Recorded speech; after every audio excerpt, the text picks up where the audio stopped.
ಆತ್ಮೀಯ ಗಗನ ಚಾನಲ್ ವೀಕ್ಷಕ ಬಂಧುಗಳೆಲ್ಲರಿಗೂ ಶುಭೋದಯ. ಪ್ರಿಯ ವೀಕ್ಷಕ ಬಂಧುಗಳೇ, ನಿತ್ಯ ಭವಿಷ್ಯವೆಂಬ ಆಧ್ಯಾತ್ಮಿಕ ನೇರ ಪ್ರಸಾರ ಕಾರ್ಯಕ್ರಮಕ್ಕೆ ತಮಗೆಲ್ಲರಿಗೂ ಆದರದ ಸ್ವಾಗತ, ಸುಸ್ವಾಗತ. ಈ ಕಾರ್ಯಕ್ರಮದಲ್ಲಿ ವಿಶೇಷವಾಗಿ ಶ್ರೀಪಾದಂಗಳವರ ಶುಭ ಆಶೀರ್ವಾದದೊಂದಿಗೆ ಅನುನಿತ್ಯನೂ ಶ್ರೀಮದ್ ಭಾಗವತವನ್ನು ಹೇಳುತ್ತಾ ಇದೆ. ಈ ವಿಷಯ ತಮಗೆಲ್ಲರಿಗೂ ವಿದಿತವೇ. ನಿನ್ನೆಯ ತನಕ ಈ ಒಂದು ಜರಾಸಂಧನು ವಿಶೇಷವಾಗಿ ಈ ರಾಮ ಮತ್ತು ಶ್ರೀಕೃಷ್ಣ ಪರಮಾತ್ಮರ ಅವರನ್ನು ಸೋಲಿಸಬೇಕೆಂದು ಪುನಃ ಪುನಃ ಬಂದರು. ಸೋತು ಅವರು ತೆರಳಿದರು ಮತ್ತು ಈ ಬಲರಾಮಕೃಷ್ಣರು ತಮ್ಮ ಯೋಧರನ್ನು ಪ್ರಶಂಸಿಸಿ ಮದುರೆಯಲ್ಲಿ ವಿಜಯೋಲ್ಲಾಸದಿಂದ ಪ್ರವೇಶವನ್ನು ಮಾಡಿದರು ಎನ್ನುವಂತಹ ವಿಷಯ ತನಕ ನಿನ್ನೆಯವರೆಗೂ ಹೇಳಲಾಗಿತ್ತು. ಇಂದೇನಾಗ್ತಾ ಇದೆ, ಕೆಲ ದಿನಗಳ ನಂತರ ಹಲದರ ಗಿರಿಧರರು ಗೋಮಂತ ಪರ್ವತವನ್ನು ನೋಡಲೆಂದು ಮದುರೆಯಿಂದ ಕೊಲ್ಹಾಪುರಕ್ಕೆ ಹೊರಟರು. ಮಾರ್ಗದಲ್ಲಿ ಉತ್ಕೃಷ್ಟ ವೃಕ್ಷ ಲತಾದಿಗಳ ಮಧ್ಯದಿಂದ ನುಸುಳಿ ಬರುತ್ತಿದ್ದ ವಾಯುವು ತನ್ನೊಡನೆ ತಂದ ಉತ್ತಮ ಸುಗಂಧವನ್ನು ಅವರಿಬ್ಬರಿಗೆ ಅರ್ಪಿಸುತ್ತಿತ್ತು. ಅವರಿಬ್ಬರೂ ಹೊರಟಾಗ ಪರಶುರಾಮರು ಒಂದು ವನ ಪ್ರದೇಶದಲ್ಲಿ ಇದ್ದದ್ದನ್ನು ತಿಳಿದು ಅದರ ದರ್ಶನ ಪಡೆಯಲು ಹೊರಟನು. ಸ್ವಯಂ ಶ್ರೀಹರಿಯೇ ಶ್ರೀಕೃಷ್ಣನೆಂದು ಅವತರಿಸಿದ್ದರೂ ಕೂಡ ಲೋಕರೂಢಿಗ ಅನುಸರಿಸಿ ಪರಶುರಾಮರಿಗೆ ನಮಸ್ಕರಿಸಿ, ಅಹೋ ಪರಮ ಪರಾಕ್ರಮಿಗಳಾದಂತಹ ಪರಶುರಾಮರೇ, ಯದುಕುಲದಲ್ಲಿ ನಾವಿಬ್ಬರೂ ಜನಿಸಿದವರು. ನನ್ನನ್ನು ಕೃಷ್ಣನೆಂದು ಕರೆಯುವವರು, ಅವನು ನನ್ನ ಅಣ್ಣನು. ಇವನನ್ನು ಬಲರಾಮನೆಂದೂ ಕರೆಯುವವರು ಎಂದು ಹೇಳಿದೊಡನೆ ಪರಶುರಾಮರು ಕೂಡ ದೈತ್ಯಜನ ಮೋಹನಾರ್ಥವಾಗಿ, ಅಹೋ ನೀವಿಬ್ಬರೂ ಬಲು ಸೂರ್ಯನೆಂದು ಕೇಳಿರಬೇಕು, ಇತ್ತ ಕಡೆಗೆ ಬರಲು ಕಾರಣವೇನು ಎಂದು ಪ್ರಶ್ನಿಸಿದ್ದರು. ಆಗ ಶ್ರೀಕೃಷ್ಣನು, ನಾವು ಗೋಮಂತ ಪರ್ವತವನ್ನು ನೋಡಲು ಬಂದಿರಬೇಕು ಎಂದು ಉತ್ತರವನ್ನು ಕೊಟ್ಟರು. ಪರಶುರಾಮರು, ಸರಿ, ಗೋಮಂತ ಪರ್ವತದ ಅಡಿಯಲ್ಲಿರುವ ಕರವೀರಪುರದಲ್ಲಿ, ಅಂದರೆ ಈಗಿನ ಕೊಲ್ಹಾಪುರದಲ್ಲಿ ಶೃಗಾಲ ವಾಸುದೇವರೆಂಬ ರಾಜನು ಬಲು ಉನ್ಮತ್ತನಾಗಿ ಇರುವವನು. ನಿರಂಕುಶ ಪ್ರಭುವಿನಂತೆ ಮಧೋನ್ಮತ್ತನಾಗಿ ಸಾಧು ಸಜ್ಜನರನ್ನು ಹಿಂಸಿಸುತ್ತಾ ಇರುವವನು. ನೀನು ಅವನನ್ನು ಸಂಹರಿಸಿದ ಮೇಲೆ ಗೋಮಂತ ಪರ್ವತಕ್ಕೆ ಹೋಗು ಎಂದು ಹೇಳಿದರು. ರಾಮಕೃಷ್ಣರು ಅವರಿಗೆ ನಮಸ್ಕರಿಸಿ ಕರವೀರಪುರಿಯ ಪ್ರವೇಶ ದ್ವಾರದಲ್ಲಿ ಸ್ಥಿತರಾದರು. ಶ್ರೀಕೃಷ್ಣನು ಪಾಂಚಜನ್ಯ ಶಂಖವನ್ನು ಊದಿದ ಮೇಲೆ ಶೃಗಾಲ ವಾಸುದೇವನು ತನ್ನ ರಾಜ್ಯಕ್ಕೆ ಶತ್ರುಗಳು ಬಂದರೆಂದು ತತ್ಕಾಲದಲ್ಲಿ ಯುದ್ಧ ಸನ್ನದ್ಧನಾಗಿ ಹೊರಗೆ ಬಂದನು. ಶ್ರೀಕೃಷ್ಣನು ವಿಶ್ವಸ್ತ್ರನಾಗಿಯೇ ಶೃಗಾಲ ವಾಸುದೇವನ ಒಂದು ಆಕ್ಷೋಹಿಣಿ ಸೈನ್ಯವನ್ನು ನಾಶ ಮಾಡಿದನು. ಆಮೇಲೆ ಅವರ ರಾಜ್ಯವನ್ನು ಮುಷ್ಟಿ ಪ್ರಹಾರದಿಂದ ಕೊಂದನು. ಅವನ ರಾಜನನ್ನು ಮುಷ್ಟಿ ಪ್ರಹಾರದಿಂದ ಕೊಂದನು. ಆಮೇಲೆ ನಗರವನ್ನು ಪ್ರವೇಶಿಸಿ ಶೃಗಾಲ ವಾಸುದೇವನ ಮಗನಿಗೆ ಪಟ್ಟಗಟ್ಟಿದನು. ಆ ರಾಜ್ಯದಲ್ಲಿದ್ದ ಐರಾವತ ಜಾತಿಯ ಆನೆಯನ್ನು ಹಾಗೂ ಅಪಾರ ಸಂಪತ್ತನ್ನು ತೆಗೆದುಕೊಂಡು ಮದುರೆಗೆ ಕಳಿಸಿದನು. ಪರಶುರಾಮರ ಆದೇಶದಂತೆ ದುಷ್ಟ ರಾಜನನ್ನು ಸಂಹರಿಸಿ ಸಾಧು ಸಜ್ಜನರ ಸುಖದಿಂದ ಜೀವಿಸುವಂತೆ ವ್ಯವಸ್ಥೆ ಮಾಡಿ ತಾವು ಗೋಮಂತ ಪರ್ವತಕ್ಕೆ ಹೊರಟರು. ನೋಡಿ, ಶ್ರೀಕೃಷ್ಣ ಪರಮಾತ್ಮ ಯಾತಕ್ಕೆ ಅವತಾರವನ್ನು ತಾಳಿದ್ದರು ಈ ಬಲರಾಮದೇವರು ಹಾಗೂ ಶ್ರೀಕೃಷ್ಣ ಪರಮಾತ್ಮನು ಅಂದರೆ, ದುಷ್ಟರನ್ನು ಸಂಹಾರ ಮಾಡುವುದಕ್ಕಾಗೇ ಅವರು ಈ ಅವತಾರವನ್ನು ತಾಳಿದ್ದರು. ಹೀಗಾಗಿ ಇಂತಹ ದೈತ್ಯನನ್ನು ವಿಶೇಷವಾಗಿ ಸಾಧು ಸಜ್ಜನರು, ಸಾಧುಗಳು ಅಂದರೆ ಯಾರು? ಕಾಷಾಯಿ ವಸ್ತ್ರವನ್ನು ಧಾರಣೆ ಮಾಡಿ ಭಗವಂತನಿಗೆ ನನಗೆ ಸಂಬಂಧ ಬಿಟ್ಟರೆ ಮಿಕ್ಕ ಯಾವುದಕ್ಕೂ ನನಗೆ ಸಂಬಂಧವಿಲ್ಲ ಎನ್ನುವಂತಹ ಮಹನೀಯರನ್ನೇ ಸಾಧುಗಳು ಎಂದು ಕರೆಯುತ್ತಾರೆ. ಇನ್ನು ಸಜ್ಜನರು ಅಂದರೆ ಯಾರು? ಉತ್ತಮವಾದಂತಹ ಕಾರ್ಯಗಳನ್ನೇ ಮಾಡುತ್ತಾ ಯಾರಿಗೂ ಕೀಡನ್ನು ಬಯಸದೆ ಪರೋಪಕಾರ್ಯಾರ್ಥಂ ಇದಂ ಶರೀರಂ ಎನ್ನುವಂತಹ ವಿಧವಾಗಿ ಯಾರು ಇರುತ್ತಾರೋ ಅವರನ್ನೇ ಸಜ್ಜನರು ಎಂದು ಕರೆಯುತ್ತಾರೆ. ಅಂತಹ ಸಾಧು ಸಜ್ಜನರಿಗೆ ಹಿಂಸೆಯನ್ನು ಕೊಡತಕ್ಕಂತ ಅವರು ಯಾರೇ ಆಗಿದ್ದರೂ ಕೂಡ ದೈತ್ಯರಿಗೆ ಸಮಾನ. ಅವರನ್ನು ಸಂಹಾರ ಮಾಡುವುದೇ ಈ ಬಲರಾಮಕೃಷ್ಣರ ಮುಖ್ಯ ದೃಷ್ಟಿಕೋನ.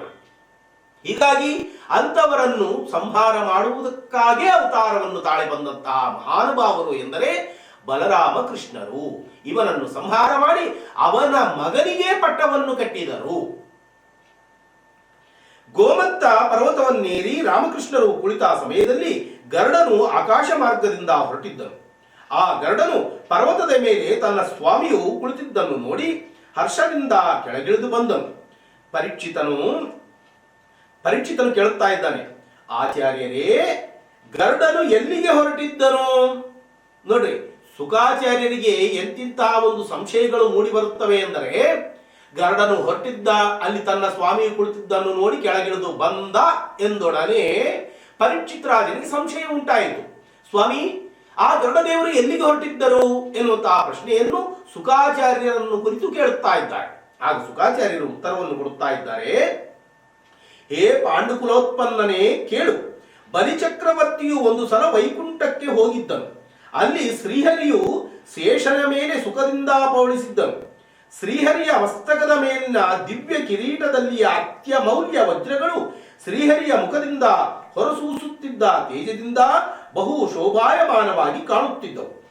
ಬಲಿಯು ತನ್ನ ಸ್ವಭಾವಕ್ಕನುಗುಣವಾಗಿ ಶ್ರೀಹರಿಯ ಕಿರೀಟವು ತನ್ನದಾಗಬೇಕೆಂದು ಅಪೇಕ್ಷಿಸಿದನು. ಅವನ ಮನದಿಂಗಿತವನ್ನು ಅರಿತ ಶ್ರೀಹರಿಯು ತನ್ನವರು ನಿದ್ರಿಸುವಂತೆ ಸೂಚಿಸಿ ತಾನು ಕೂಡ ನಿದ್ರಿಸುವವರಂತೆ ನಟಿಸತೊಡಗಿದನು. ಆಗ ಬಲಿಯು ಇದು ಒಳ್ಳೆ ಸಂಧಿ ಎಂದು ವಿಚಾರ ಮಾಡಿ ಶ್ರೀಹರಿಯ ಕಿರೀಟವನ್ನು ಅಪಹರಿಸಿದನು. ಆಗ ವೈಕುಂಠನ ವಾಹನವಾದ ಗರುಡನು ಪಲಾಯನಗೈಯುತ್ತಿದ್ದ ಬಲಿಯನ್ನು ಬೆನ್ನಟ್ಟಿ ಅವನನ್ನು ತಡೆದು ಅವನ ಮೇಲೆ ಎರಗಿದನು. ಇಬ್ಬರೂ ಘನಘೋರ ಯುದ್ಧದಲ್ಲಿ ತೊಡಗಿದರು. ಕೊನೆಗೆ ಗರುಡನು ಬಲಿಯ ಮೇಲೆ ವಿಜಯ ಸಾಧಿಸಿ ಅವನಿಂದ ಕಿರೀಟವನ್ನು ಕಿತ್ತಿಕೊಂಡು ಚುಂಚುವಿನಲ್ಲಿ ಹಿಡಿದು ಆಕಾಶ ಮಾರ್ಗದಿಂದ ಹೊರಟನು. ಮಾರ್ಗದಲ್ಲಿ ಆ ಗೋಮಂತ ಪರ್ವತದ ಮೇಲೆ ಶ್ರೀಕೃಷ್ಣನು ಕುಳಿತಿದ್ದನ್ನು ಕಂಡು ಬಹು ಸಂತೋಷಗೊಂಡು ಆ ಕಿರೀಟವನ್ನು ಅವನಿಗೆ ಅರ್ಪಿಸಿದನು. ಶ್ರೀಕೃಷ್ಣನು ಅದನ್ನು ಧರಿಸಿದಾಗ ಅದು ಸರಿಯಾಗಿ ಅವನ ಮಸ್ತಕದ ಮೇಲೆ ವಿರಾಜಮಾನವಾಯಿತು. ಆಗ ಗರುಡನು, ಹೇ ಸ್ವಾಮಿಯೇ, ಈ ಕಿರೀಟವು ನಿನ್ನದು, ನೀನೇ ಸ್ವೀಕರಿಸು ಎಂದು ಪ್ರಾರ್ಥಿಸಿದನು. ಆಗ ಶ್ರೀಕೃಷ್ಣನು, ಸರಿ, ನೀನಿನ್ನು ಹೊರಡು, ನಾನು ನಿನ್ನನ್ನು ಸ್ಮರಿಸಿದಾಗ ಬರುವವನಾಗು ಎಂದು ಕಳಿಸಿಕೊಟ್ಟನು. ನೋಡಿ, ಯಾತಕ್ಕೆ ಹೊರಟಿದ್ದನು ಎನ್ನುವಂತಹ ಈ ಒಂದು ಪರೀಕ್ಷಿತರಾಜರ ಸಂಶಯವು ಬಗೆಹರಿಯಿತು. ಕಾರಣ, ಜಗದೊಡೆಯನಾದಂತಹ ಶ್ರೀಮನ್ನಾರಾಯಣನು ತನ್ನ ಪವಳಿಕೆಯ ಮಂತ್ರವಾದಂತಹ ಆದಿಶೇಷನ ಮೇಲೆ ಪವಳಿಸಿದಂತಹ ಸಂದರ್ಭದಲ್ಲಿ ಈ ಒಂದು ಬಲಿಚಕ್ರವರ್ತಿಗೆ ಇದು ಬೇಕಾಗಿತ್ತ. ಬಲಿಚಕ್ರವರ್ತಿಯು ಆತನಿಗೆ ಆಸೆ ಆಯಿತು.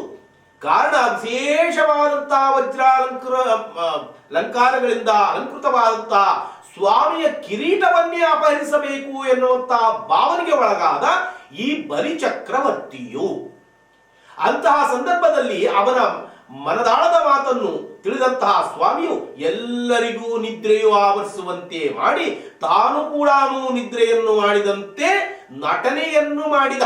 ಅಷ್ಟೇ. ಸ್ವಾಮಿಗೆ ಎಲ್ಲಿಂದ ನಿದ್ರೆ ಬರಲು ಸಾಧ್ಯನೇ ಇಲ್ಲ. ಕಾರಣ, ಸ್ವಾಮಿಗೆ ನಿದ್ರೆ ಆಗಲಿ, ಬಾಯಾರಿಕೆ ಆಗಲಿ, ಹಸಿವಾಗಲಿ, ಮತ್ತೊಂದಾಗಲಿ, ಮಗದೊಂದಾಗಲಿ ಎಲ್ಲಿಂದ ಬರಲು ಸಾಧ್ಯನೇ ಇಲ್ಲ.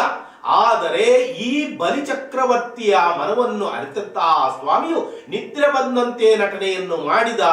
ಅಂತಹ ಸಂದರ್ಭದಲ್ಲಿ ಇದೇ ಉತ್ತಮವಾದಂತಹ ಸಂಧಿ ಎಂದು ಅದನ್ನು ಅಪಹರಿಸಿ ಪಲಾಯನ ಮಾಡತೊಡಗಿದ. ಯಾರು? ಈ ಬಲಿಚಕ್ರವರ್ತಿಯು. ಆದರೆ ಆ ಸ್ವಾಮಿಯ ವಾಹನವಾದಂತಹ ಗರುಡದೇವರು ಸುಮ್ಮನೆ ಇರಲು ಸಾಧ್ಯವೇ? ತಕ್ಷಣವೇ ಹೋಗಿ ಆ ಬಲಿಚಕ್ರವರ್ತಿಯನ್ನು ಪಲಾಯನಗೊಳಿಸಿ, ಯುದ್ಧದಲ್ಲಿ ಪಲಾಯನಗೊಳಿಸಿ ಆ ಕಿರೀಟವನ್ನು ತರುತ್ತಿರುವಂತಹ ಸಂದರ್ಭದಲ್ಲಿ ಈ ಪರ್ವತದ ಮೇಲೆ ಶ್ರೀಕೃಷ್ಣ ಬಲರಾಮರು ಕುಳಿತಿದ್ದನ್ನು ಕಂಡು ನನ್ನ ಸ್ವಾಮಿಯು ಇಲ್ಲೇ ಇದ್ದಾರೆ, ಅವರಿಗೆ ಅರ್ಪಣೆಯನ್ನು ಮಾಡೋಣ ಎನ್ನುವಂತಹ ಹಿತದೃಷ್ಟಿಯಿಂದ ಬಂದು ಸ್ವಾಮಿಗೆ ಅರ್ಪಣೆಯನ್ನು ಮಾಡಿದರು. ಹೀಗಾಗಿ ಆ ಗರುಡದೇವರು ಹೊರಟಿದ್ದರು. ಎಲ್ಲಿಗೆ ಹೊರಟಿದ್ದರು, ಎಲ್ಲಿಂದ ಹೊರಟಿದ್ದರು ಎನ್ನುತ್ತಾ ಈ ಪರೀಕ್ಷಿತ್ ರಾಜನ ಸಂಶಯಕ್ಕೆ ಉತ್ತರವು ದೊರೆತಂತಾಯಿತು. ಕೇವಲ ಪರೀಕ್ಷಿತ್ ರಾಜನಿಗೆ ಮಾತ್ರವೇ ಅಲ್ಲ, ನಮ್ಮಂತವರಿಗೆ ಕೂಡ ಸಂಶಯವಾಗಿ ಇದ್ದಿತು. ಅಂತಹ ಸಂಶಯವನ್ನು ಶುಕಾಚಾರ್ಯರು ಅತಿ ಸುಲಭೋಪಾಯದಿಂದ, ಅತಿ ಸೂಕ್ಷ್ಮ ರೀತಿಯಿಂದ ಅಂತಹ ಸಂಶಯವನ್ನು ಬಗೆಹರಿಸಿದರು. ತದನಂತರ ಪರೀಕ್ಷಿತನೇ, ಶುಕಾಚಾರ್ಯರು ಹೇಳ್ತಾ ಇದ್ದಾರೆ, ಪರೀಕ್ಷಿತನೇ, ಶ್ರೀಹರಿಯು ನಿದ್ರಿಸುವವನಂತೆ ನಡೆಸಿದ್ದೇಕೆಂದರೆ ದೈತ್ಯರ ಸ್ವಭಾವವು ಲೋಕಕ್ಕೆ ಗೊತ್ತಾಗಲಿ ಎಂಬ ಕಾರಣಕ್ಕಾಗಿ ಮಾತ್ರ ಎಂದು ತಿಳಿಯಬೇಕು.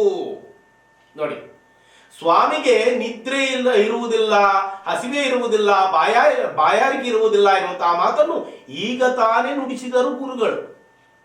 ಅದಕ್ಕೆ ಪ್ರತ್ಯುತ್ತರವನ್ನು ಕೊಡುತ್ತಾ ಇದ್ದಾರೆ ಶುಕಾಚಾರ್ಯರು. ಆ ಪ್ರಕಾರವಾಗಿ ನಿದ್ರಿಸಿದಂತೆ ನಟನೆಯನ್ನು ಯಾತಕ್ಕೆ ಮಾಡಿದ್ದರು ಎಂದರೆ ಈ ದೈತ್ಯರ ಸ್ವಭಾವವು ಯಾವ ಪ್ರಕಾರವಾಗಿ ಇರುತ್ತದೆ ಎಂದು ಇಡೀ ಲೋಕಕ್ಕೆ ಸಾರಿ ತಿಳಿಸುವುದಕ್ಕಾಗಿ, ಇಡೀ ವಿಶ್ವಕ್ಕೆ ಗೊತ್ತಾಗಬೇಕಾಗಿದೆ. ಹೀಗಾಗಿ ಸ್ವಾಮಿಯು ನಟನೆಯನ್ನು ಮಾಡಿದ್ದರು ಎನ್ನುವಂತಹ ಮಾತನ್ನು ಕೂಡ ಹೇಳುತ್ತಾ ಇದ್ದಾರೆ. ಯಾರು? ಮಹಾನ್ ಶುಕಾಚಾರ್ಯರು. ರಾಮಕೃಷ್ಣರು ಆ ಗೋಮಂತ ಪರ್ವತದ ಮೇಲೆ ಅಲ್ಲಿಯ ಫಲ ಮಾಲಾದಿಗಳನ್ನು ಸ್ವೀಕರಿಸುತ್ತಾ ಕೆಲವು ದಿನ ಇದ್ದರು. ಆಮೇಲೆ ಕೊಲ್ಹಾಪುರಕ್ಕೆ ಬಂದು ಅಲ್ಲಿ 4 ತಿಂಗಳು ವಾಸಿಸಿದರು. ಆಮೇಲೆ ಅಲ್ಲಿಯ ಸೈನ್ಯವನ್ನು ತೆಗೆದುಕೊಂಡು ಮದುವೆಗೆ ಹೊರಟರು. ಕೃಷ್ಣ ಬಲರಾಮರು ಶೃಗಾಲ ವಾಸುದೇವನನ್ನು ಕೊಂದರೆಂದು ತಿಳಿದು ಜರಾಸಂಧನು ಕೋಪಾವಿಷ್ಟನಾಗಿ ಮತ್ತೆ 23 ಆಕ್ಷೋಹಿಣಿ ಸೈನ್ಯ ಸಮೇತನಾಗಿ ಬಂದು ಅವರನ್ನು ನಡುದಾರಿಯಲ್ಲಿಯೇ ಎದುರಿಸಿದನು. ನೋಡಿ,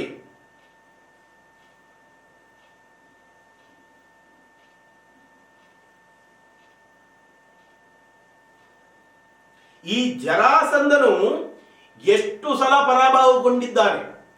ಆದರೆ ಕೂಡ ಮತ್ತು ಈ ಬಲರಾಮಕೃಷ್ಣ ಸಂಗಡ ಯುದ್ಧವನ್ನು ಮಾಡಬೇಕು ಎನ್ನುವಂತ ಅಪೇಕ್ಷೆಗೆ ಗುರಿಯಾಗಿ ಅವನು ಮತ್ತೆ ಅನೇಕ ಸೈನ್ಯ ಸಮೇತವಾಗಿ, ಎಷ್ಟು 23 ಆಕ್ಷೋಹಿಣಿ ಸೈನ್ಯ ಸಮೇತವಾಗಿ ಬಂದು ಅವರನ್ನು ನಡುದಾರಿಯಲ್ಲಿಯೇ ಎದುರಿಸಿದನು. ಕೃಷ್ಣ ಬಲರಾಮರು ಅವನೊಡನೆ ಯುದ್ಧ ಮಾಡಿದರು. ಸತತವಾಗಿ 7 ದಿನಗಳವರೆಗೆ ಯುದ್ಧ ನಡೆಯಿತು. ಜರಾಸಂಧನ ಸೈನ್ಯವೆಲ್ಲವೂ ನಾಶವಾದ ಮೇಲೆ ಹತಬದ್ಧನಾಗಿ ಜರಾಸಂಧನು ಮತ್ತೆ ತನ್ನ ರಾಜ್ಯಕ್ಕೆ ಮರಳಿದನು. ಅವನನ್ನು ಯಾತಕ್ಕೆ ಕೊಲ್ಲುತ್ತಾ ಇಲ್ಲ? ಆ ಬಲರಾಮದೇವರು ಎಂದೋ ಇವನನ್ನು ಸಂಹಾರ ಮಾಡಲು ಸಿದ್ಧರಾಗಿದ್ದರು. ಆದರೆ ಆಕಾಶವಾಣಿಯಿಂದ ಒಂದು ಮಾತನ್ನು ಆಲಿಸಿದ್ದರು ಈ ಒಂದು ಬಲರಾಮದೇವರು. ಇಲ್ಲ, ಅವನನ್ನು ಸಂಹಾರ ಮಾಡುವುದಕ್ಕಾಗಿ ಬೇರೆ ಒಬ್ಬರು ಇದ್ದಾರೆ, ಹೀಗಾಗಿ ನೀನು ಸಂಹಾರವನ್ನು ಮಾಡಬೇಡ ಎನ್ನುವಂತಹ ಮಾತನ್ನು ಹೇಳಿದ್ದರು. ಹೀಗಾಗಿ ಇವನ ವಿಕೋಪ ತುಂಬುತ್ತಾ ಇದೆ. ಅಂದರೆ ಇದರ ಪರಮಾರ್ಥ ಏನು ಎಂದರೆ, ಯಾರಾದರೂ ವಿಶೇಷವಾದಂತಹ ನಾನೇ ಸೂರ ಎಂದು ಮೆರೆಯುತ್ತಾ ಇದ್ದಾನೆ ಎಂದರೆ ಅವನ ಪಾಪದ ಕೊಡ ಇನ್ನೂ ತುಂಬಿಲ್ಲ ಎಂದು ಇದರ ಪರಮಾರ್ಥ. ಪಾಪದ ಕೊಡ ತುಂಬಿದ ನಂತರವೇ ಅವನಿಗೆ ಸಂಹಾರವಂತೂ ಕಟ್ಟಿಟ್ಟ ಬುತ್ತಿ.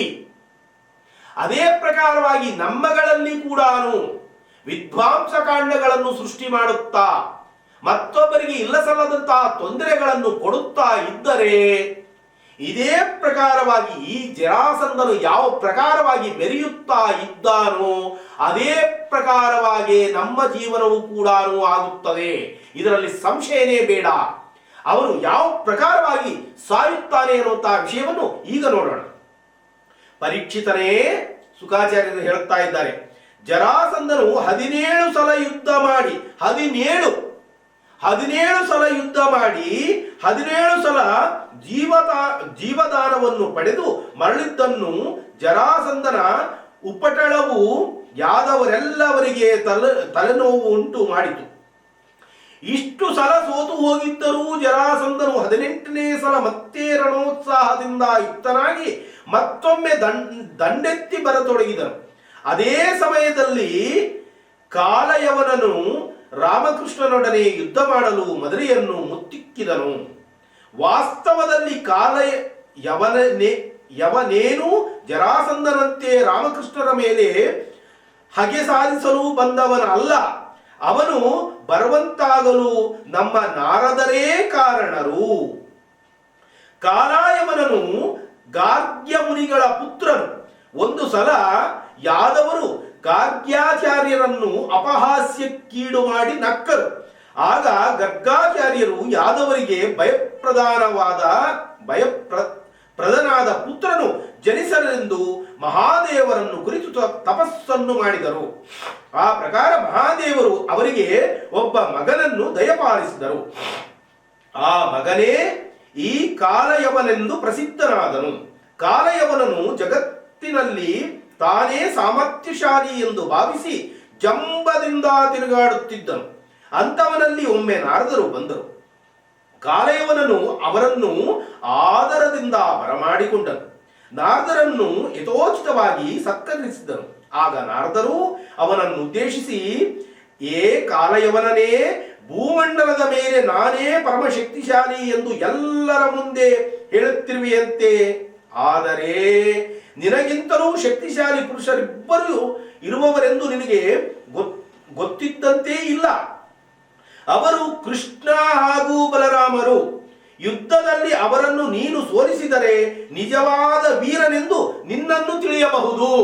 ನೋಡಿ, ನಾರದರು ಎಲ್ಲಿ ಪ್ರವೇಶವನ್ನು ಮಾಡಿದ್ದಾರೆ ಎಂದರೆ ಅವರಿಗೆ ಬಂದಂತಹ ಹೆಸರು ಏನು? ಚಾಡೀಕೋರರು.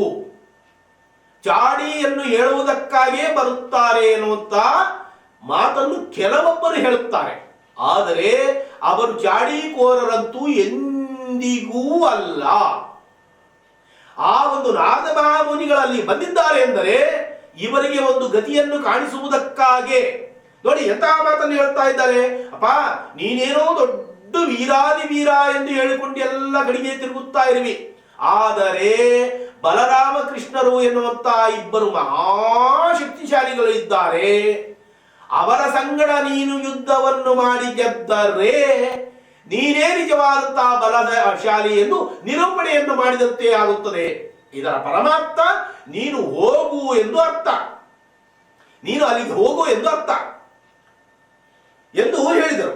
ಆಗ ಕಾಲಯವನನು, ಸರಿ, ನಾನಂತೂ ಕೃಷ್ಣ ಬಲರಾಮನನ್ನು ನೋಡಿಯೇ ಇಲ್ಲ. ಅವರು ಎಲ್ಲಿ ಇರುವವರು? ಅವರ ರೂಪ ಶೌರ್ಯಗಳೆಂತಹವು ಎಂದು ಕೇಳಿದರು. ಆಗ ನಾರದರು, ಅವರಿಬ್ಬರು ಮದುರೆಯಲ್ಲಿ ಇರುವವರು. ಶ್ರೀಕೃಷ್ಣನಿಗೆ 4 ಕೈಗಳಿವೆ. ಅವನ ಎದೆಯ ಮೇಲೆ ಶ್ರೀವತ್ಸಲಾಂಚನವಿದೆ. ಅವನ ಮೈಬಣ್ಣವು ನೀಲ ಮೇಘಶ್ಯಾಮವಿದೆ.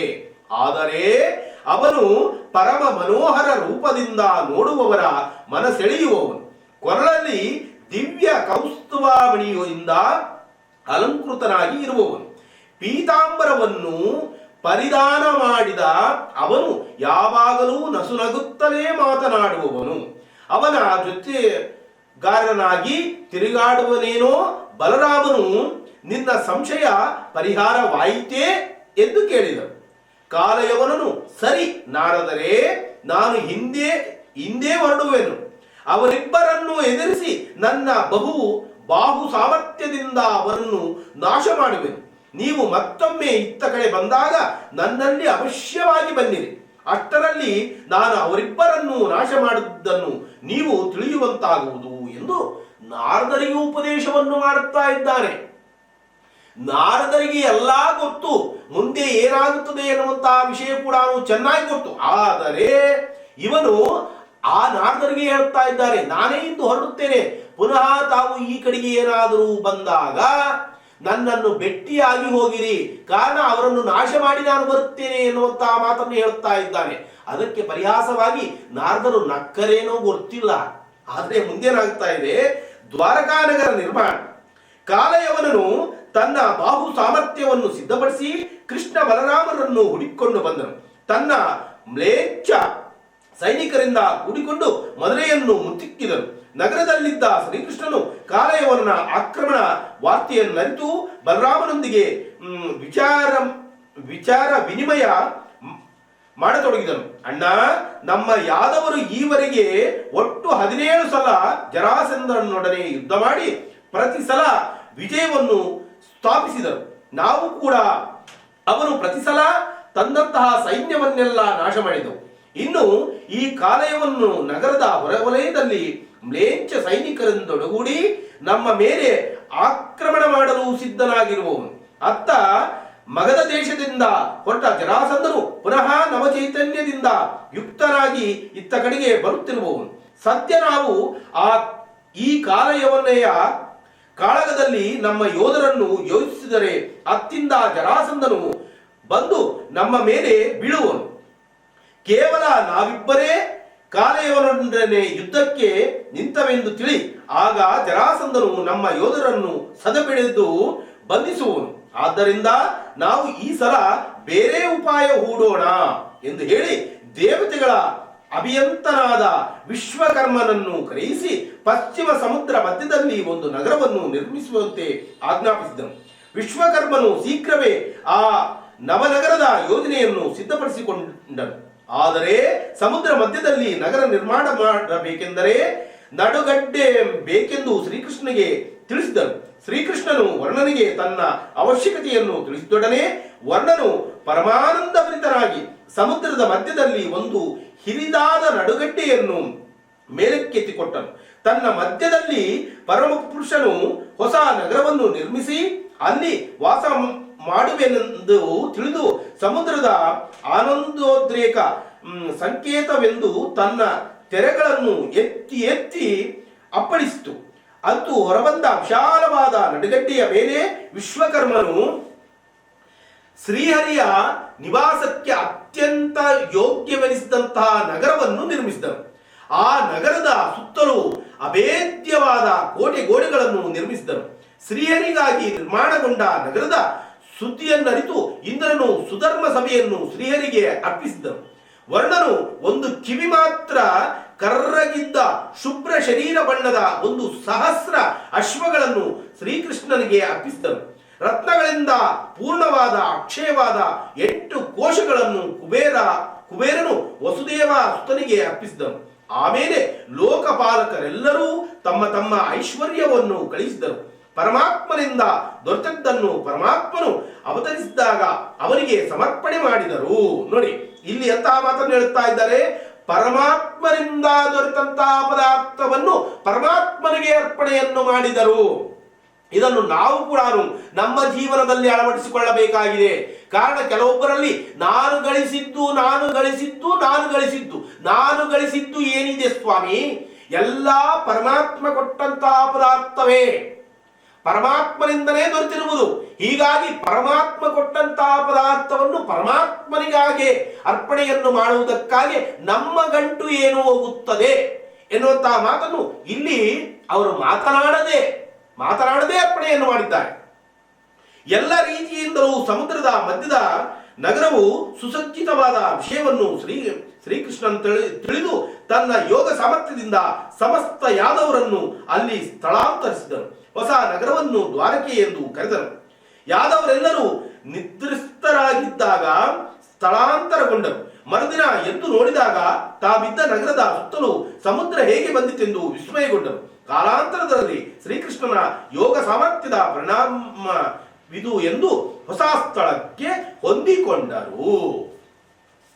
ಮುಂದೆ ಏನಾಗುತ್ತೆ ಎನ್ನುವಂತಹ ವಿಷಯದ ಬಗ್ಗೆ ನಾಳೆ ಚಿಂತನೆಯನ್ನು ಮಾಡುವಂತಹ ಪ್ರಯತ್ನಕ್ಕೆ ಪಾತ್ರರಾಗೋಣ. ಇದು ನೋಡಿ, ಸಮುದ್ರದ ಮಧ್ಯದಲ್ಲಿ ದ್ವಾರಕೆ ಎನ್ನುವಂತಹ ಪಟ್ಟಣವನ್ನು ನಿರ್ಮಾಣ ಮಾಡಿಸಿದರು ಎಂದರೆ ಅದು ಭಗವಂತನಿಂದ ಮಾತ್ರ ಸಾಧ್ಯ. ನಮ್ಮಂತಹ ಅವರು ಏನಾದರೂ ಮಾಡಲು ಸಾಧ್ಯವಾ? ಸಾಧ್ಯನೇ ಇಲ್ಲ. ಹೀಗಾಗಿ ಭಗವಂತ ಎಂದೊಡನೆ ಆತನಿಗೆ ಅಸಾಧ್ಯವಾಗಿದ್ದು ಯಾವುದೂ ಇಲ್ಲ. ಅಂತಹ ಪರಮಾತ್ಮನ ಪಾದಾರವಿಂದಗಳಲ್ಲಿ ನಮ್ಮ ಚಿತ್ತವನ್ನು ಇರಿಸಿ ನಾವು ಸದಾಕಾಲ ಭಗವಂತನಿಗಾಗಿ ಸಮಯವನ್ನು ಸೀಮಿತಗೊಳಿಸಿ ಭಗವಂತನ ನಾಮಸ್ಮರಣೆಯಲ್ಲೇ ಮಗ್ನರಾಗಿ ನಾವು ಇದ್ದರೆ ನಾವು ಕೂಡ ಜೀವನದಲ್ಲಿ ಸಾಧಿಸದೇ ಇರತಕ್ಕಂತಹ ವಿಷಯವು ಯಾವುದೂ ಇರುವುದಿಲ್ಲ ಎನ್ನುವಂತಹ ಪರಮಾರ್ಥವನ್ನು ಹೇಳುವಂತಹ ಕಥೆಯೇ ಇಂದಿನ ಕಥೆ ಎಂದು ಹೇಳುತ್ತಾ ಈಗ ಗುರುಗಳ ನಾಮಸ್ಮರಣೆಯನ್ನು ಮಾಡಿ ಅವರ ಅನುಮತಿಯನ್ನು ಪಡೆದು ಅವರ ಆಜ್ಞಾನುಸಾರವಾಗಿ ಇಂದಿನ ದಿನದ ನಿತ್ಯ ಪಂಚಾಂಗ ಪಠನೆ ಹಾಗೂ ದ್ವಾದಶ ರಾಶಿಗಳ ನಿತ್ಯ ಭವಿಷ್ಯವನ್ನು ಹೇಳುವಂತಹ ಪ್ರಯತ್ನಕ್ಕೆ ಮೊದಲಾಗಿ ಗುರುಗಳ ನಾಮಸ್ಮರಣೆ. ಓಂ ಶ್ರೀ ಶ್ರೀ ಶ್ರೀ ಸತ್ಯಾತ್ಮತೀರ್ಥ ಶ್ರೀ ಗುರುಭ್ಯೋ ನಮೋ ನಮಃ. ವಾಕ್ಸಿದ್ಧಿಂ ದೇಹಿ ಮೇಂ ವಾಕ್ಸಿದ್ಧಿಂ ದೇಹಿ ಮೇಂ ವಾಕ್ಸಿದ್ಧಿಂ ದೇಹಿ ಮೇಂ. ಪ್ರಿಯ ವೀಕ್ಷಕ ಬಂಧುಗಳೇ, ಇಂದಿನ ಪಂಚಾಂಗ ಈ ಪ್ರಕಾರವಾಗಿ ಇದೆ. ಶ್ರೀ ಪ್ಲವನಾಮ ಸಂವತ್ಸರ, ದಕ್ಷಿಣಾಯನ, ಹೇಮಂತ ಋತುವು, ಪುಷ್ಯಮಾಸ, ಶುಕ್ಲ ಪಕ್ಷ, ಮಂಗಳವಾರ, ಬಿದಿಗಿ ತಿಥಿ, ಉತ್ತರಾಷಾಢ ನಕ್ಷತ್ರ, ಹರ್ಷಣ ನಾಮಯೋಗ, ಬಾಲವ ನಾಮಕರಣ. ಈ ಶುಭ ದಿನ ಸಕಲ ವೀಕ್ಷಕ ಬಂಧುಗಳಿಗೂ ಹಾಗೂ ಸರ್ವಜನಾಂಗಕ್ಕೂ ಭಗವಂತ ಉನ್ನತವಾದಂತಹ ದಿನವನ್ನಾಗಿ ಪರಿವರ್ತನೆ ಮಾಡಿ, ಸಂಪದ್ಭರಿತವಾದಂತಹ ದಿನವನ್ನಾಗಿ ಪರಿವರ್ತನೆ ಮಾಡಿ, ಎಲ್ಲರನ್ನೂ ಸುಭಿಕ್ಷ ರೀತಿಯಿಂದ ಕಾಪಾಡಲಿ ಎಂದು ಮನಃಪೂರ್ವಕ ಗುರುಗಳ ಮುಖೇನ ವಾಯುದೇವರ ಪಾದಚರಣ ಕಲಮಗಳಲ್ಲಿ ವಿಶೇಷವಾದಂತಹ ಪ್ರಾರ್ಥನೆಯನ್ನು ಸಲ್ಲಿಸುತ್ತಾ, ಹಾಗೂ ಇಂದಿನ ದಿನ ಹುಟ್ಟುಹಬ್ಬವನ್ನು ಆಚರಿಸಿಕೊಳ್ಳತಕ್ಕಂತಹ ಪ್ರತಿಯೊಬ್ಬರಿಗೂ ಭಗವಂತ ಆನಂದ, ಆಯುರಾರೋಗ್ಯ, ಅಷ್ಟೈಶ್ವರ್ಯಾಭಿವೃದ್ಧಿಯನ್ನು ಕಲ್ಪಿಸಿಕೊಡುವುದು ಅಲ್ಲದೆ ಉತ್ತಮವಾದಂತಹ ಸದ್ಗುಣವನ್ನು ಪ್ರಸಾದಿಸಿ ಹಾಗೂ ಉತ್ತಮವಾದಂತಹ ವಿದ್ಯಾಬುದ್ಧಿಯನ್ನು ಪ್ರಸಾದಿಸಿ ಇನ್ನೂ 100 ವರ್ಷ ಇಂತಹ ಸಂಭ್ರಮಾಚರಣೆಗಳನ್ನು ಮಾಡಿಕೊಳ್ಳುವಂತಹ ಯೋಗ್ಯತೆ ಮತ್ತು ಶಕ್ತಿ ಅವರಿಗೆ ಪ್ರಸಾದಿಸಲಿ ಎಂದು ಮನಃಪೂರ್ವಕ ಗುರುಗಳ ಮುಖೇನ ವಾಯುದೇವರ ಪಾದಚರಣ ಕಮಲಗಳಲ್ಲಿ ವಿಶೇಷವಾದಂತಹ ಪ್ರಾರ್ಥನೆಯನ್ನು ಸಲ್ಲಿಸುತ್ತಾ, ಹಾಗೂ ಇಂದಿನ ದಿನ ಮದುವೆಯ ವಾರ್ಷಿಕೋತ್ಸವವನ್ನು ಮಾಡಿಕೊಳ್ಳತಕ್ಕಂತಹ ಪ್ರತಿ ದಂಪತಿಗಳಿಗೆ ಪ್ರಪ್ರಥಮವಾಗಿ ಆ ಮಾತಿಗೆ ಭಗವಂತ ದೀರ್ಘ ಸುಮಂಗಳೀ ಭವ ಎನ್ನುವಂತಹ ಶುಭ ಆಶೀರ್ವಾದವನ್ನು ಮಾಡಿ ಆ ದಂಪತಿಗಳಿಗೆ ಬೇಕಾದಂತಹ ಎಲ್ಲ ವಿಧವಾದ ಸೌಕರ್ಯ ಸವಲತ್ತುಗಳನ್ನು ಒದಗಿಸಿಕೊಡುವುದಲ್ಲದೆ ಉತ್ತಮವಾದಂತಹ ಆರೋಗ್ಯ ಭಾಗ್ಯವನ್ನು ಪ್ರಸಾದಿಸಿ ಮಕ್ಕಳು ಮೊಮ್ಮಕ್ಕಳ ಜೊತೆಯಲ್ಲಿ ಇನ್ನೂ 100 ವರ್ಷ ಇಂತಹ ಸಂಭ್ರಮಾಚರಣೆಗಳನ್ನು ಮಾಡಿಕೊಳ್ಳುವಂತಹ ಯೋಗ್ಯತೆ ಮತ್ತು ಶಕ್ತಿ ಆ ದಂಪತಿಗಳಿಗೆ ಪ್ರಸಾದಿಸಲಿ ಎಂದು ಮನಃಪೂರ್ವಕ ಗುರುಗಳ ಮುಖೇನ ವಾಯುದೇವರ ಪಾದಚರಣ ಕಮಲಗಳಲ್ಲಿ ವಿಶೇಷವಾದಂತಹ ಪ್ರಾರ್ಥನೆಯನ್ನು ಸಲ್ಲಿಸುತ್ತಾ, ಈಗ ದ್ವಾದಶ ರಾಶಿಗಳ ನಿತ್ಯ ಭವಿಷ್ಯವನ್ನು ಹೇಳುವಂತಹ ಒಂದು ಅಲ್ಪ ಪ್ರಯತ್ನಕ್ಕೆ ಪಾತ್ರರಾಗೋಣ. ಇದು ಕೂಡ ಶ್ರೀಪಾದಂಗಳವರ ಶುಭ ಆಶೀರ್ವಾದದ ಬಲದಿಂದ ಮಾತ್ರ ಸಾಧ್ಯ. ಮೊದಲಿಗೆ ಮೇಷರಾಶಿ. ಮೇಷರಾಶಿಯವರಿಗೆ ಇಂದು ಅಷ್ಟು ಶುಭದಾಯಕವಾದಂತಹ ದಿನವಾಗಿ ಕಾಣ್ತಾ ಇಲ್ಲ. ಕಾರಣ ವ್ಯರ್ಥ ಪ್ರಯತ್ನ, ಬಂದ ದಾರಿಗೆ ಸುಂಕವಿಲ್ಲ ಎನ್ನುವಂತಹ ಒಂದು ಗಾದೆಯ ಮಾತನ್ನು ಹಿರಿಯರು ಹೇಳುತ್ತಾ ಇದ್ದರು. ಅದೇ ಪ್ರಕಾರವಾಗಿ ನಿಮಗೆ ಇಂದು ಪ್ರತಿ ಕಾರ್ಯದಲ್ಲಿಯೂ ಕೂಡ ವಿಘ್ನಗಳು ಎದುರಾಗುತ್ತವೆ. ಇದರ ನಿವಾರಣೆಗಾಗಿ ನೀವೇನು ಮಾಡಬೇಕಾಗಿದೆ? ತಕ್ಷಣವೇ ಎದ್ದು ಸ್ನಾನ ಸಂಧ್ಯಾನುಷ್ಠಾನಗಳನ್ನು ಮುಗಿಸಿಕೊಂಡು ಸೂರ್ಯ ದೇವರಿಗೆ ಓಂ ನಮೋ ಭಾಸ್ಕರಾಯ ನಮಃ ಎನ್ನುವಂತಹ ಮಹಾಮಂತ್ರದಿಂದ ಬರೆ ಮಾಡಿಕೊಳ್ಳಬೇಕು ಸೂರ್ಯದೇವರನ್ನು. ಸೂರ್ಯದೇವರಿಗೆ ನಮಸ್ಕಾರ ಎಂದರೆ ಮಧ್ಯಾಹ್ನ 12 ಗಂಟೆಗೆ ಎದ್ದು ನಮಸ್ಕಾರವನ್ನು ಮಾಡ್ತೀನಿ ಅಲ್ಲ. ಸೂರ್ಯ ದೇವರು ಉದಯಿಸಿ ಬರತಕ್ಕಂತಹ ಸಂದರ್ಭದಲ್ಲಿ ನಮಸ್ಕಾರವನ್ನು ಸಲ್ಲಿಸಿದ್ದೇ ಆದರೆ ಸೂರ್ಯದೇವರು ಏನು ಮಾಡುತ್ತಾರೆ? ನಮ್ಮ ನಮಸ್ಕಾರಕ್ಕೂ ಕಿಮ್ಮತ್ತನ್ನು ಕೊಡುತ್ತಾರೆ. ಯಾವ ಪ್ರಕಾರವಾದಂತಹ ಕಿಮ್ಮತ್ತನ್ನು ಕೊಡುತ್ತಾರೆ?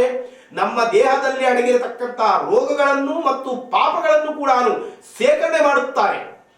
ಸೇಕರಣೆ ಮಾಡಿ ಏನು ಅವರ ಮನೆಗೆ ತೆಗೆದುಕೊಂಡು ಹೋಗಿ ಸ್ವೀಕರಣೆಯನ್ನು ಮಾಡಿಕೊಳ್ಳುತ್ತಾರಾ? ಇಲ್ಲ. ಯಾರು ಇನ್ನೂ ಕಾಲು ಚಾಚಿ ಮಲಗಿರುತ್ತಾರೆ, ಸೂರ್ಯದೇವರು ಉದಯಿಸಿ ಬರತಕ್ಕಂತಹ ಸಂದರ್ಭದಲ್ಲಿ ಯಾರು ಇನ್ನೂ ಮಲಗಿರುತ್ತಾರೋ ಅವರ ತಲೆಯ ಮೇಲೆ ಆ ಗಂಟನ್ನು ಹಾಕಿ ಹೋಗುತ್ತಾರೆ. ನೋಡಿ, ಆ ಪ್ರಕಾರವಾಗಿ ನಮ್ಮವೇ ಆದಂತಹ ರೋಗಗಳು, ನಮ್ಮವೇ ಆದಂತಹ ಪಾಪಗಳು ಇರತಕ್ಕಂತಹ ಸಂದರ್ಭದಲ್ಲಿ ನಾನು 12 ಗಂಟೆಯವರೆಗೂ ಮಲಗುತ್ತೇನೆ. ಕಾರಣ ರಾತ್ರಿ 1 ಗಂಟೆ ತನಕ ಮೊಬೈಲ್ ನೋಡಿದ್ದೀನಿ ಕಣ್ರಿ. ನಾನೇನು ಸುಮ್ಮನೆ ಇರಲಿಲ್ಲ, ಮೊಬೈಲ್ ನೋಡುತ್ತಾ ಇದ್ದೆ. ಇದು ಒಂದು ಕೆಲಸ. ಹೀಗಾಗಿ ನಾನು ಮಧ್ಯಾಹ್ನ 12 ಗಂಟೆಗೆ ಎದ್ದು ಹೇಳ್ತೇನೆ. ನಿನ್ನಿಷ್ಟ ಸ್ವಾಮಿ, ಯಾರು ಬೇಡ ಎಂದು ಹೇಳಲು ನಾವ್ಯಾರು? ನಿನ್ನ ಪಾಪ ನಿನ್ನ ರೋಗಗಳ ಜೊತೆಗೆ ಮತ್ತೊಬ್ಬರ ಪಾಪಗಳು ಮತ್ತೊಬ್ಬರ ರೋಗಗಳು ಬೇಕಾದ್ರೆ 12 ಯಾತಕ್ಕೆ 2 ಗಂಟೆಯ ತನಕ ಮನೆಗೆ ಬೇಡ ಎಂದು ಯಾರು ಹೇಳಲು ಶಕ್ಯರಲ್ಲ. ಏನು ವೃಷಭ ರಾಶಿ. ವೃಷಭ ರಾಶಿಯವರಿಗೆ ಇಂದು ಅಷ್ಟು ಶುಭದಾಯಕವಾದಂತಹ ದಿನವಾಗಿ ಕಾಣ್ತಾ ಇಲ್ಲ. ಕಾರಣ ಅನಾರೋಗ್ಯ ಪೀಡಿತರಾಗತಕ್ಕಂತಹ ಒಂದು ಅಶುಭಕರವಾದಂತಹ ದಿನ. ಅನಾರೋಗ್ಯ ಎಂದೊಡನೆ ದೊಡ್ಡದಾಗಿ ಗಾಬರಿ ಪಡಬೇಕಾದಂತಹ ಅವಶ್ಯಕತೆ ಇಲ್ಲ. ಆದರೆ ಸಾಕ್ಷಾತ್ ಭಗವಂತ ಏನೆಂದು ಹೇಳಿದ್ದಾನೆ? ಎಲ್ಲರಲ್ಲಿಯೂ ಭಗವಂತನನ್ನು ಕಾಣಿ ಎಂದು ಹೇಳ್ತಾನೆ. ಅದೇ ಪ್ರಕಾರವಾಗಿ ನಮ್ಮ ಶ್ರೇಯಸ್ಸನ್ನು ಬಯಸಿ ವೈದ್ಯಕೀಯ ರಂಗದವರು, ಪೊಲೀಸ್ ರಂಗದವರು ಹಾಗೂ ರಾಜಕೀಯ ರಂಗದವರು ಏನೆಂದು ಹೇಳುತ್ತಾ ಇದ್ದಾರೆ? ಅಪ್ಪ, ನೀವು ಕಡ್ಡಾಯವಾಗಿ ಮಾಸ್ಕ್ ಅನ್ನು ಧರಿಸಿ, ಸ್ಯಾನಿಟೈಸರ್ ಅನ್ನು ಬಳಸಿ, ಈ ಪ್ರಕಾರವಾಗಿ ಇದ್ದರೆ ಅಂತರವನ್ನು ಕಾಯ್ದುಕೊಳ್ಳಿ, ಈ ಪ್ರಕಾರವಾಗಿ ಇದ್ದರೆ ಇಂತಹ ಕರೋನಾ ಸೋಂಕು ನಿಮ್ಮನ್ನು ಏನೂ ಮಾಡುವುದಿಲ್ಲ ಎಂದು ಅವರು ಹೇಳುತ್ತಿರುವಂತಹ ಸಂದರ್ಭದಲ್ಲಿ ಅವರ ಮಾತಿಗೆ ನಾವು ಕಿಮ್ಮತ್ತನ್ನು ಕೊಡಲಿಲ್ಲ ಎಂದರೆ ಸಾಕ್ಷಾತ್ ಭಗವಂತನ ಮಾತನ್ನೇ ತಿರಸ್ಕಾರ ಮಾಡಿದಂತೆ ಆಗುತ್ತದೆ. ಆಗ ಬೇಡ ಎಂದರೂ ಆ ಕಾಯಿಲೆ ಬಂದೇ ಬರುತ್ತದೆ. ಹೀಗಾಗಿ ಅವರ ಮಾತಿಗೆ ನಾವು ಕಿಮ್ಮತ್ತನ್ನು ಕೊಡಬೇಕು. ವಿಶೇಷವಾಗಿ ವೈದ್ಯಕೀಯ ರಂಗದವರು, ಪೊಲೀಸ್ ರಂಗದವರು ಅವರ ಪ್ರಾಣವನ್ನೇ ಪಣಕ್ಕೆ ಇಟ್ಟು ನಮ್ಮ ರಕ್ಷಣೆಗಾಗಿ ರಸ್ತೆಯಲ್ಲಿ ಬಂದು ನಿಲ್ಲುತ್ತಾ ಇದ್ದಾರೆ. ಇದನ್ನು ಅರ್ಥ ಮಾಡಿಕೊಳ್ಳಿ. ಯಾತಕ್ಕಾಗಿ ಬರುತ್ತಾ ಇದ್ದಾರೆ? ಅವರಿಗೆ ಆದಂತಹ ಒಂದು ಸಂಸಾರವಿದೆ, ಮಕ್ಕಳಿದ್ದಾರೆ, ಮಡದಿ ಇದ್ದಾರೆ. ಆದರೂ ನಮ್ಮ ಸಂರಕ್ಷಣೆಗಾಗಿ. ಇಲ್ಲ ಕಣ್ರಿ, ಅವ್ರದೇನು ಡ್ಯೂಟಿ ಇರುತ್ತೆ, ಡ್ಯೂಟಿಗಾಗಿ ಬರ್ತಾರೆ. ಹೌದು ಸ್ವಾಮಿ, ಡ್ಯೂಟಿ ಎಂದೊಡನೆ ಅವರು ಕೂಡ ಸ್ಟೇಷನ್ನಲ್ಲೇ ಕುಳಿತು ಬಿಟ್ಟು ಒಂದು ಮೈಕ್ ಮೂಲಕ ಅನೌನ್ಸ್ಮೆಂಟ್ ಮಾಡಬಹುದು ತಾನೆ, ಅದು ಡ್ಯೂಟಿನೇ ತಾನೆ. ಆದರೂ ಅವರು ರಸ್ತೆಯಲ್ಲಿ ಬಂದು ಯಾತಕ್ಕೆ ಹೇಳ್ತಾ ಇದ್ದಾರೆ? ನಮ್ಮ ಹಿತವನ್ನು ಕಾಪಾಡುವುದಕ್ಕಾಗಿ. ಅಂತಹ ಮಹಾನುಭಾವರಲ್ಲಿ ನಾವು ಭಗವಂತನನ್ನು ಕಾಣಬೇಕು, ಅವರಿಗೆ ನಿಂತು ನಮಸ್ಕಾರವನ್ನು ಸಲ್ಲಿಸಬೇಕು. ಈ ಪ್ರಕಾರವಾಗಿ ಮಾಡಿದರೆ ಇಂತಹ ಕಾಯಿಲೆಗಳು ಹತ್ತಿರ ಕೂಡ ಬರುವುದಿಲ್ಲ. ಅವರ ಮಾತಿಗೆ ಕಿಮ್ಮತ್ತನ್ನು ಕೊಡುತ್ತಾ ಸೂರ್ಯದೇವರಿಗೆ ನಮಸ್ಕಾರವನ್ನು ಸಲ್ಲಿಸಿ ಈ ಪ್ರಕಾರವಾಗಿ ಮಾಡಿದ್ದೇ ಆದರೆ ಎಂಥ ವಿಧವಾದಂತಹ ಅನಾರೋಗ್ಯ ಪೀಡಿತರಾಗಲು ಆ ಸ್ವಾಮಿಯು ಬಿಡುವುದಿಲ್ಲ. ಇನ್ನು ಮಿಥುನ ರಾಶಿಯವರಿಗೆ ಕೂಡ ಇಂದು ಅಷ್ಟು ಶುಭದಾಯಕವಾದಂತಹ ದಿನವಾಗಿ ಕಾಣ್ತಾ ಇಲ್ಲ. ಅಧಿಕವಾದಂತಹ ಉಷ್ಣದಿಂದ ಬಳಲತಕ್ಕಂತಹ ಒಂದು ಅಶುಭಕರವಾದಂತಹ ದಿನ ಮತ್ತು ನಾನಾ ಜನರು ನಿಮ್ಮ ಮಾತಿಗೆ ವಿರೋಧವನ್ನು ವ್ಯಕ್ತಪಡಿಸುತ್ತಾರೆ. ಏನು ಗೊತ್ತಿಲ್ಲ, ಸುಮ್ಮನೆ ಬಾಯಿಮಿಚ್ಕೊಂಡು ಕೂಡು, ಈ ಪ್ರಕಾರವಾಗಿ ಮಾತನಾಡುತ್ತಾರೆ. ಆದರೆ ಅಂತಹ ಮಾತುಗಳನ್ನು ಅನಿಸಿಕೊಳ್ಳಬೇಕಾದಂತಹ ಕರ್ಮ ನಮಗೆ ಏನು ಕೊಡುತ್ತಿದೆ? ನಾವು ಆದಷ್ಟು ದೈವಚಿಂತಕರಾಗಿ, ಗುರುಗಳಿಗೆ ಗುಲಾಮರಾಗಿ, ಸೂರ್ಯದೇವರಿಗೆ ನಮಸ್ಕಾರವನ್ನು ಸಲ್ಲಿಸಿ ಆದಷ್ಟು ದೈವಚಿಂತನೆಯಲ್ಲಿ ಇದ್ದರೆ ಮತ್ತೊಬ್ಬರು ನಮ್ಮ ಮಾತಿಗೆ ಯಾತಕ್ಕೆ ವಿರೋಧವನ್ನು ವ್ಯಕ್ತಪಡಿಸುತ್ತಾರೆ? ಸಾಧ್ಯನೇ ಇಲ್ಲ. ಇನ್ನು ಕರ್ಕಾಟಕ ರಾಶಿಯವರಿಗೆ ಇಂದು ಶುಭ ದಿನವೆಂದೇ ಹೇಳಬಹುದು. ಎಂತಹ ಪ್ರಕಾರವಾದಂತಹ ಶುಭ ದಿನ? ಶತ್ರು ನಾಶದ ದಿನ. ಶತ್ರು ನಾಶ ಎಂದೊಡನೆ ಅವರಿಗೇನೋ ಸತ್ತು ಹಾಳಾಗಿ ಹೋಗುತ್ತಾರೆ ಎನ್ನುವಂತಹ ಭಾವನೆ ಬೇಡ. ಇಂತಹ ಮಾತುಗಳು ನಮ್ಮ ಕನಸು ಮನಸ್ಸಿನಲ್ಲಿ ಕೂಡ ಬಂದಿರಬಾರದು. ಕಾರಣ ನಮಗೆ ಯಾರು ಅಹಿತಕರವಾದಂತಹ ಘಟನೆಗಳನ್ನು ನಡೆಸುತ್ತಾರೋ ಅವರನ್ನೇ ಭಗವಂತನಲ್ಲಿ ನಾವು ಪ್ರಾರ್ಥನೆಯನ್ನು ಮಾಡಬೇಕು. ಅವರನ್ನೇ ತಣ್ಣಗಿಟ್ಟಿರು ಸ್ವಾಮಿ, ಅವರೇ ಚೆನ್ನಾಗಿ ಇರಲಿ. ಕಾರಣ ಏನೆಂದರೆ ಇದರಲ್ಲಿ ನಮ್ಮ ಸ್ವಾರ್ಥನೂ ಇದೆ. ಅವನು ಚೆನ್ನಾಗಿ ಇದ್ದಾರೆ ಎಂದರೆ ನಮ್ಮ ಸಂಗಡ ಅವನು ಯುದ್ಧಕ್ಕೆ ಬರುವುದಿಲ್ಲ. ಆಗ ನಮಗೆ ಶತ್ರುಗಳ ಅನ್ನುವವರೇ ಇಲ್ಲದಂತೆ ಆಗುತ್ತದೆ. ಹೀಗಾಗಿ ನಾವು ಭಗವಂತನಲ್ಲಿ ನಮಗೆ ಯಾರು ಕೀಡನ್ನು ಬಯಸಿರುತ್ತಾರೋ ಅವರೇ ಚೆನ್ನಾಗಿರಲಿ ಎಂದು ಬೇಡ್ಕೊಳ್ಳಬೇಕು. ಈ ಪ್ರಕಾರವಾಗಿ ಶತ್ರು ನಾಶದ ದಿನ ಎಂದರೆ ಅವರು ಏನು ಆಗುತ್ತಾರೆ ಎಂದು ಅಲ್ಲ, ಅವರ ತಪ್ಪಿನ ಅರಿವನ್ನು ತಿಳಿದುಕೊಂಡು ನಿಮ್ಮ ಮುಂದೆ ಬಂದು ಪ್ರಾಯಶ್ಚಿತ್ತ ಪಡುತ್ತಾ, ಅಪ್ಪ ನಮ್ಮ ತಪ್ಪಾಗಿದೆ, ನಾವು ಮತ್ತೂ ಮಿತ್ರತ್ವವನ್ನು ಬೆಳೆಸೋಣ ಎಂದು ಹೇಳತಕ್ಕಂಥ ಒಂದು ಅತ್ಯುನ್ನತವಾದಂತಹ ದಿನ. ಇಂತಹ ದಿನವನ್ನು ಸಾರ್ಥಕತೆಯನ್ನಾಗಿ ಮಾಡಿಕೊಳ್ಳಿ. ಶುಭವಾಗಲಿ. ಏನು ಸಿಂಹರಾಶಿಯವರಿಗೆ ಇಂದು ಅಷ್ಟು ಶುಭದಾಯಕವಾದಂತಹ ದಿನವಾಗಿ ಕಾಣ್ತಾ ಇಲ್ಲ. ಕಾರಣ ನಾನಾ ವಿಧವಾದಂತಹ ಶತ್ರುಗಳ ಬಾಧೆ. ಶತ್ರುಗಳು ಬಂದು ಇಲ್ಲ ಸಲ್ಲದಂತಹ ತೊಂದರೆಗಳನ್ನು ಕೊಡುವಂತಹ ಎತ್ತಕ್ಕೆ ಪಾತ್ರರಾಗುತ್ತಾರೆ. ಹೇಗೋ ನಿಮ್ಮ ರಾಶ್ಯಾಧಿಪತಿ ಕೂಡ ಸೂರ್ಯದೇವರೇ. ಸೂರ್ಯದೇವರಿಗೆ ತಕ್ಷಣವೇ ಎದ್ದು ಸ್ನಾನ ಸಂಧ್ಯಾನುಷ್ಠಾನಗಳನ್ನು ಮುಗಿಸಿಕೊಂಡು ಓಂ ನಮೋ ಭಾಸ್ಕರಾಯ ನಮಃ ಎಂದು ನಮಸ್ಕಾರವನ್ನು ಸಲ್ಲಿಸಿ ಆ ಪ್ರಕಾರವಾಗಿ ಮಾಡಿದ್ದೇ ಆದರೆ ಉತ್ತಮವಾದಂತಹ ದಿನವನ್ನಾಗಿ ನಿಮ್ಮ ಕೈಯಾರ ನೀವೇ ಪರಿವರ್ತನೆಯನ್ನಾಗಿ ಮಾಡಿಕೊಳ್ಳುತ್ತೀರಿ. ಮತ್ತು ಕಳತ್ರ ವಿರೋಧ ನೋಡಿ, ಈ ಕಳತ್ರ ಎಂದೊಡನೆ ಪ್ರತಿಯೊಬ್ಬರಿಗೂ ಕೋಪ ಬರುತ್ತೆ ಕಣ್ರಿ. ಕಾರಣ ಕಳತ್ರ ಎಂದರೆ ಮದುವೆ. ಈ ಮದುವೆಗೆ ಸಂಬಂಧಪಟ್ಟಂತಹ ವಿಷಯಗಳು ಏನೋ ಅವರಿಗೆ ಅಥವಾ ಅವರ ಮಕ್ಕಳಿಗೆ, ಸೋದರ ಸೋದರಿಯರಿಗೆ ಏನೋ ಒಂದು ಕನ್ಯವನ್ನು ನೋಡಿ ಬಂದಿದ್ದೇವೆ, ವರವನ್ನು ನೋಡಿ ಬಂದಿದ್ದೇವೆ, ಆದಷ್ಟು ಉತ್ತಮವಾದಂತಹ ಮಾತುಗಳು ಬರ್ತವೆ ಎಂದಿದ್ದರೆ ಈ ಕಾಲಕ್ಕೆ ಅನುಗುಣವಾಗಿ ಯಾವ ಪ್ರಕಾರವಾಗಿ ಇದೆ ಎಂದರೆ ಪ್ಯಾಕೇಜ್ ಪ್ಯಾಕೇಜ್ ಪ್ಯಾಕೇಜ್. ಇನ್ನು ಅದನ್ನು ಹೆಚ್ಚಾಗಿ ಹೇಳಿದರೆ ನನ್ನ ಬಾಯಿ ಹೊಲಸಾಗುತ್ತದೆ. ಸ್ವಾಮಿ, ದಯವಿಟ್ಟು ನಿಮ್ಮ ಪಾದಾರವಿಂದಗಳಲ್ಲಿ ಮನನೊಂದು ನಾನು ಈ ಮಾತನ್ನು ಹೇಳುತ್ತಾ ಇರುವೆ. ಮನನೊಂದು. ಕಾರಣ ಸತತವಾಗಿ 6 ವರ್ಷಗಳಿಂದ ಈ ಕಾರ್ಯದಲ್ಲಿ ನಾನು ಮಗ್ನನಾಗಿರುವೆ. ಹೀಗಾಗಿ ಯಥೇಚ್ಛವಾಗಿ ಹೇಳುವೆ. ಅವರ ಸಂಸ್ಕೃತಿಯನ್ನು ನೋಡಿ, ಆ ಹುಡುಗರ ಸಂಸ್ಕೃತಿ, ಅವರ ತಂದೆ ತಾಯಿಯ ಸಂಸ್ಕೃತಿ, ಅವರ ಹಿನ್ನೆಲೆಯನ್ನು ನೋಡಿ ಮಗಳನ್ನು ದಾರಿ ಎರೆದು ಕೊಡಿ ಎಂದು ನಿಮ್ಮ ಪಾದಾರವಿಂದಗಳಲ್ಲಿ ಬಗೆ ಬಗೆಯಿಂದ ನಮಸ್ಕಾರವನ್ನು ಸಲ್ಲಿಸುತ್ತಾ ಪ್ರಾರ್ಥನೆಯನ್ನು ಮಾಡುತ್ತೇನೆ ಸ್ವಾಮಿ. ದಯವಿಟ್ಟು ಅರ್ಥವನ್ನು ಮಾಡಿಕೊಳ್ಳಿ. ಕಾರಣ ನಮ್ಮ ಬ್ರಾಹ್ಮಣಿಕೆ ಉಳಿಯಬೇಕಾಗಿದೆ. ಈ ಬ್ರಾಹ್ಮಣ ಸಮಾಜವನ್ನು ಉಳಿಸುವಂತಹ ವ್ಯಕ್ತಿಗಳು ಯಾರು? ನಾವೇ ಹದಗೆಟ್ಟು ಹೋದರೆ ಇನ್ನ ಬ್ರಾಹ್ಮಣಿಕೆ ಎನ್ನುವುದು ಎಲ್ಲಿಂದ ಇರುತ್ತದೆ ಎನ್ನುವಂತಹ ಆಲೋಚನೆಯನ್ನು ಪ್ರತಿಯೊಬ್ಬರೂ ತಂದುಕೊಂಡು ನಮ್ಮ ಮಕ್ಕಳಿಗೆ ನಮ್ಮ ಮಕ್ಕಳಿಗೆ ನಾವು ಉತ್ತಮವಾದಂತಹ ಸಂದೇಶಗಳನ್ನು ಪ್ರಚೋದನೆಯನ್ನಾಗಿ ಕೊಡಬೇಕು. ಅದನ್ನು ಹೊರತುಪಡಿಸಿ ಕೇವಲ ಹಣ ಹಣ ಹಣ ಎಂದು ಹಣದಿಂದ ಬಿದ್ದರೆ ಹೆಣವಾಗಿ ಹೋಗುತ್ತೇವೆ. ಆದಷ್ಟು ಅಂತಹ ಮಾತುಗಳು ಬೇಡ. ಕಾರಣ ಈ ಒಂದು ಆಕ್ರೋಶವನ್ನು ಅರ್ಥ ಮಾಡಿಕೊಳ್ಳಿ, ಯಾವ ಪ್ರಕಾರವಾಗಿ ಬರ್ತಾ ಇದೆ ಎಂದು. ಆದಷ್ಟು ಬ್ರಾಹ್ಮಣ್ಯವನ್ನು ಉಳಿಸುವಂತಹ ಯತ್ನಕ್ಕೆ ಪ್ರತಿಯೊಬ್ಬರೂ ಪಾತ್ರರಾಗಿ ಆ ಪ್ರಕಾರವಾಗಿ ಮಾಡಿದರೆ ಒಂದಿಷ್ಟು ಹೋಮ ಹವನಾದಿಗಳನ್ನು ಮಾಡಲು ಕೆಲವರಾದರೂ ಉಳಿಯುತ್ತಾರೆ. ಇಲ್ಲದೆ ಹೋದರೆ ನಮಗೆ ಸಕಾಲಕ್ಕೆ ಮಳೆಯೂ ಕೂಡ ಬರುವುದಿಲ್ಲ, ತಿನ್ನಲು ಊಟ ಕೂಡ ಗತಿ ಇಲ್ಲದಂತೆ ಆಗುತ್ತದೆ. ಆ ಪ್ರಕಾರವಾಗಿ ಬೇಡ. ಆದಷ್ಟು ಆಲೋಚನೆಯನ್ನು ಮಾಡಿ, ಮುಂದಾಲೋಚನೆಯನ್ನು ಮಾಡಿ, ಮುಂದಿನ ಪೀಳಿಗೆಯ ಬಗ್ಗೆ ಆಲೋಚನೆಯನ್ನು ಮಾಡಿ ಉತ್ತಮವಾದಂತಹ ಯೋಗ್ಯನಾದಂತಹ ವರ್ಣಿಗೆ ಕನ್ಯಾದಾನವನ್ನಾಗಿ ಮಾಡಿಕೊಡಿ. ಆಗ ನಮ್ಮ ಬ್ರಾಹ್ಮಣಿಕೆ ಉಳಿಯುತ್ತದೆ. ಸಜ್ಜನರು ಉತ್ತಮವಾದಂತಹ ಸಹವಾಸದಿಂದ ಉನ್ನತ ರೀತಿಯಲ್ಲಿ ಕಾಲ ಕಳೆಯುವಂತಹ ದಿನಗಳು ಒಂದೇ ಬರುತ್ತವೆ. ಅದನ್ನು ಹೊರತುಪಡಿಸಿ ಕೇವಲ ಹಣ ಹಣ ಹಣ ಎಂದು ಹಣದ ಹಿಂದೆ ಎಂದಿಗೂ ಹೋಗಬೇಡಿ.